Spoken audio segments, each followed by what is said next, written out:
A judge says Georgia Governor Kemp must testify before a special grand jury investigating alleged attempts to influence the 2020 presidential election by then-President Donald Trump. But an accommodation is being made for the governor, who's in the middle of a heated re-election battle. Tarek joins us now to explain what's happening and why political experts say it's important. Tarek? Well, Kemp's attorneys wanted to keep him off the stand completely while a judge is making him testify.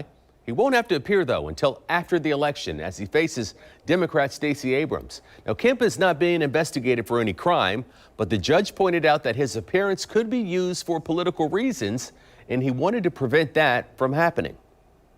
Lawyers for Georgia Governor Kemp argued that he was beyond the reach of a subpoena, saying a governor should be protected because of his office.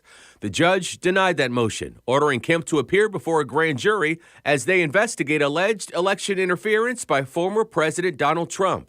The grand jury was impaneled as part of an investigation into alleged 2020 election interference, which was sparked by this recorded phone call from then-President Trump to Secretary of State Brad Raffensperger. All I want to do is this. I just want to find 11,780 votes, which is one more than we have, because we won the state. Recognizing the timing and the potential political impact to Kemp's testimony, the judge wrote in his ruling, the governor is in the midst of a re-election campaign, and his criminal grand jury investigation should not be used by the district attorney, the governor's opponent, or the governor himself to influence the outcome of that election.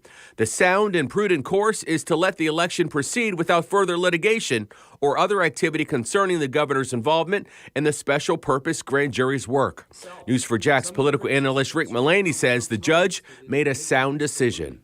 And so oftentimes you will see a concern that whether it's the FBI, whether it's the Justice Department, whether it's a state grand jury, whether it's federal prosecutors, that the timing is such that it may not unduly affect or have an influence on the outcome of upcoming elections. That appears to have been on the mind of the judge here in his ruling. Now, an exact date for Kemp's testimony has not been scheduled yet, but he is being required to appear sometime soon after the November 8th election. Mary?